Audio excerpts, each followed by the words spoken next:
Pour ce grand pèlerinage, la chorale de la mélodie divine est au rendez-vous.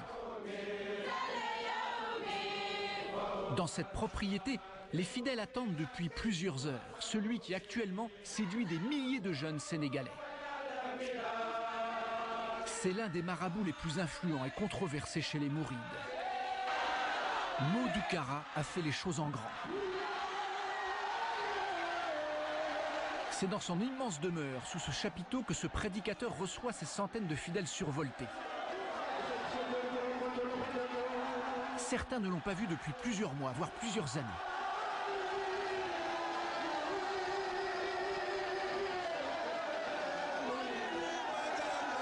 Sur son passage, les fidèles doivent se prosterner et rester au sol pour marquer leur totale soumission.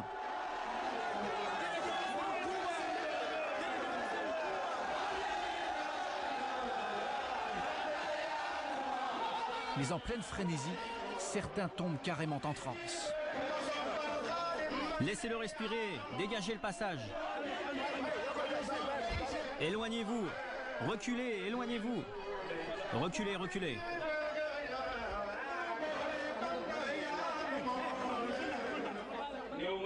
Serigne Modou Kara est une véritable bête de scène, un marabout moderne. Durant ses grands-messes, il s'attache surtout à galvaniser ses fidèles.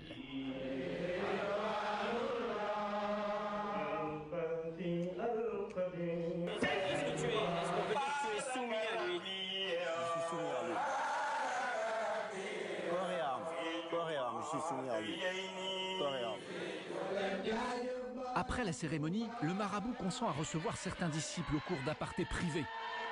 Les fidèles lui font alors des dons d'argent et des cadeaux. En contrepartie, le marabout prie pour eux et leur donne des conseils. À gauche de Modou Kara, un disciple se précipite avec un flacon de parfum pour arracher une prière, ce qui visiblement n'émeut guère le chef religieux. Et ces marques d'affection vont durer plus d'1 heure. Approche, bienvenue. Ça va, tu vas bien? Comment vont les gens de Paris? Tiens, prends ça, Sader. L'argent que vous recevez de vos milliers de talibés, qu'est-ce que vous en faites? En tout cas, moi, vous m'avez observé. En tout cas, je ne récupère rien, moi. En tout cas, moi, je peux. Je vais parler de ce journaliste, mais ne lui traduisez pas ce que je vais dire.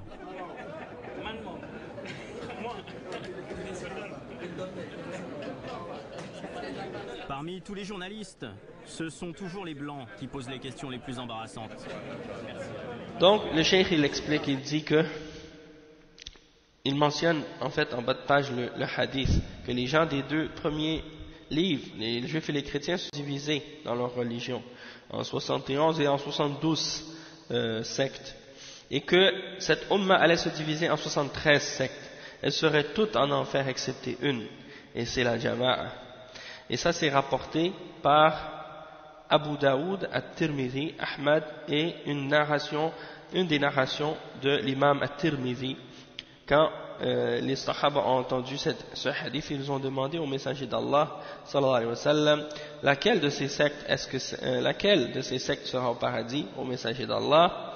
Et le messager d'Allah, sallallahu alayhi wa sallam, a répondu, c'est ceux qui suivent ce que je suis moi-même, ainsi que mes compagnons. Et on peut vérifier, ceux qui veulent vérifier au sujet de ces différentes narrations et de ce hadith, ils peuvent retourner à Silsilat al-Hadith al-Sahiha, le numéro 1492, le hadith 1492, et ils vont trouver l'explication et les détails à ce sujet-là. Donc, le cheikh Sultan al-Aid, il dit que ce que le messager d'Allah sallallahu alayhi wa sallam avait annoncé, eh ben ça s'est produit. On a vu qu'il y a eu cette division-là à travers la Ummah, et que le prophète Mohammed sallallahu alayhi wa sallam avait annoncé ça déjà. Donc ceux qui se sont égarés se sont égarés, et ils ont contredit la sunna du messager d'Allah sallallahu alayhi wa sallam, tandis que le groupe victorieux et sauvé sont restés sur la sunna, ils se sont accrochés à la sunna et à l'aqidah des salafs, et ils n'ont pas changé à travers le temps et à travers les époques et à travers les siècles. Ce sont les gens de Ahl Sunnati wal Jama'a. Donc, depuis la mort du prophète sallallahu alayhi wa sallam jusqu'à aujourd'hui, il y a toujours eu ce groupe victorieux et ce groupe sauvé qui a toujours suivi la vérité et qui est resté sur la sunna et qui s'est accroché à la bonne aqidah depuis cette époque jusqu'à aujourd'hui, sans dévier ni à gauche ni à droite, tandis que les autres se sont égarés et se sont déviés. Donc le cheikh il dit وَكَانَ مِمَّنْ بدل وغير وأحدث في الدين طائفة من الزهاد والعباد غروا في الدين وتعبدوا على غير طريقة الرسول صلى الله عليه وسلم على غير طريقة رسول رب العالمين محمد صلى الله عليه وسلم واعتقدوا في الأولياء والصالحين فاستغاثوا بهم وطلبوا منهم المدد وكشف الكربات واتخذوا قبورهم أوثانا ومزارات فوقعوا في الشرك والابتداع وصاروا يعرفون فيما بعد بالمتصوفة فضلوا وأضلوا كثيرا من الخلق واتخذوا دينهم لعبا ولهوا ودفوفا ورقصا وبدعا وشركا فلما من الله على أهل الإسلام بقيام دعوة التجديد والتوحيد على يد الإمام محمد بن عبد الوهاب خبت نار هذه الفتنة في جزيرة العرب وغيرها وتوارت برهة من الزمن فانتشرت السنة وقمعت البدعة وطهرت جزيرة العرب من دنس هؤلاء.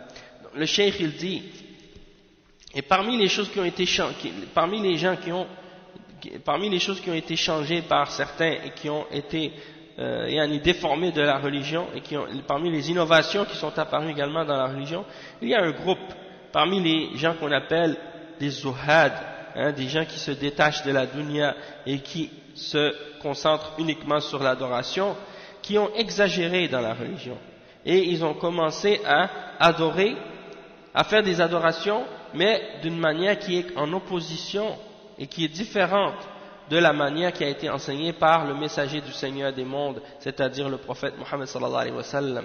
Donc ils ont inventé des adorations que le prophète Mohammed sallallahu alayhi wa sallam n'a jamais fait et que les sahaba n'ont jamais connues. Et ils ont ajouté à ça également une croyance en les hommes, en certains saints ou en certains hommes pieux.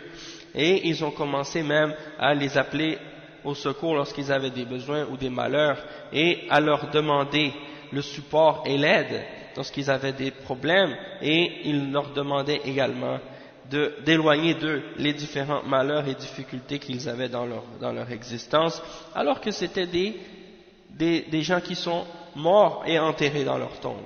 Et ils ont pris leur tombe comme des idoles et ils ont ajouté dans la religion une série de rites et de rituels et de pratiques, comme par exemple le fait d'aller visiter et d'aller rester autour des tombes pour faire des adorations et pour demander l'intercession des morts et pour espérer la baraka de ces individus-là qui sont enterrés dans ces tombes-là.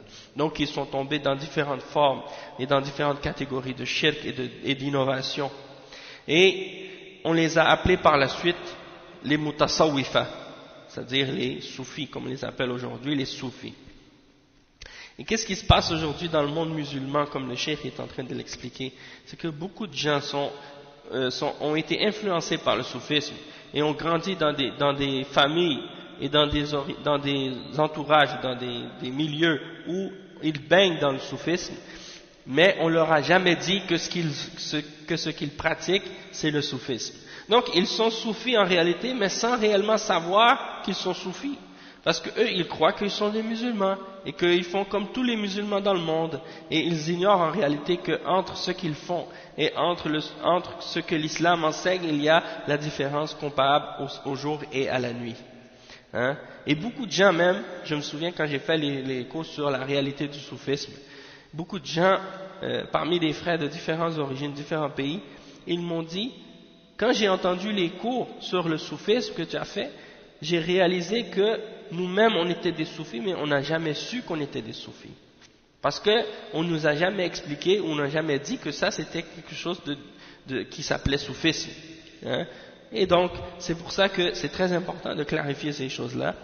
Et donc, le cheikh il dit que ces gens-là se sont par la suite fait connaître par le terme soufiyya, ou mutasawwifa, ou tasawwuf. Et ils se sont égarés, et ils ont égaré beaucoup de créatures avec eux. Et ils ont pris leur religion comme un jeu et comme un amusement. Et ils ont pris pour adorer ou pour faire des actes d'adoration, des tambours et de la danse, hein, comme les chrétiens, quand ils adorent, quand ils font leur prière ou leur cérémonie dans les églises, tu les vois danser et chanter. Eh bien, les soufis, ils ont voulu faire la même chose avec des danses et avec de la musique et avec des innovations et avec du shirk. Donc, le cheikh, il dit que lorsque Allah a fait la faveur aux gens de l'islam de faire établir cette da'wa de réformation et cette da'wa du tawhid par la main de l'imam, du mujaddid, le cheikh Mohammed ibn Abdul Wahhab, hein, eh bien, il est venu et il a, disons, réformé la croyance des musulmans. Il a ramené le tawhid à sa pureté et la sunna. Il a purifié des innovations et des égarements qui avaient été ramenés. Et donc, cette fitna qui avait été débutée par les soufis dans la péninsule arabe et ailleurs dans le monde, a commencé à se calmer et à s'éteindre un peu. Et pendant un certain temps, donc, la sunna a commencé à se propager dans le monde et la bid'a a commencé à s'éteindre et à devenir, disons, à s'écraser, à devenir plus faible. Et la péninsule arabe a commencé à être purifiée de toutes ces impuretés qui avaient été rajoutées comme innovation dans cette région-là, et de même que d'autres endroits également dans le monde où cette da'wa a eu un impact et une influence. ولكن أهل الباطل يكيدون ويمكرون بأهل السنة ويتربصون فآثروا هذه الفتنة من جديد تحت مسمى جماعة دعوية منظمة غزت بلاد العرب والعجم وغررت ببعض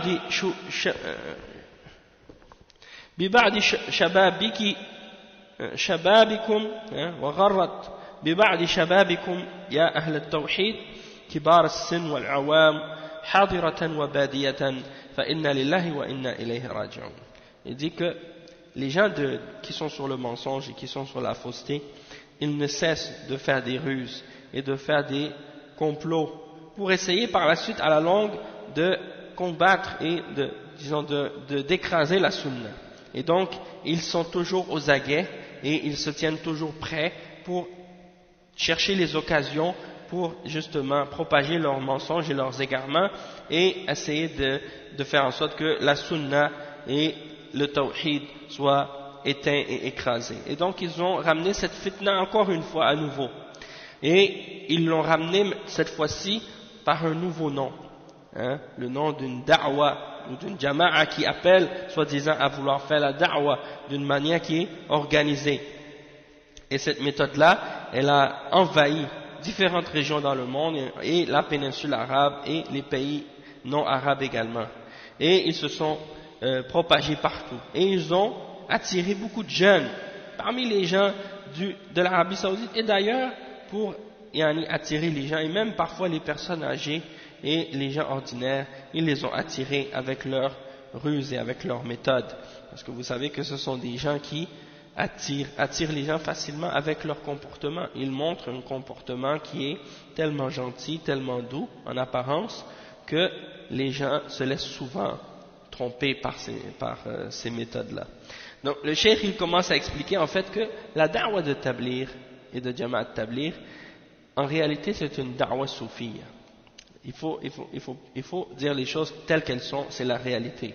La da'wa de Jama'at Tabligh, c'est une da'wa qui est basée sur le soufisme et qui a été fondée par un soufi pour propager le soufisme dans le monde, même si ça a été fait sous le couvert de la da'wa et de vouloir ramener les musulmans à l'islam. Vous allez voir, Inch'Allah, les points intéressants à ce sujet-là.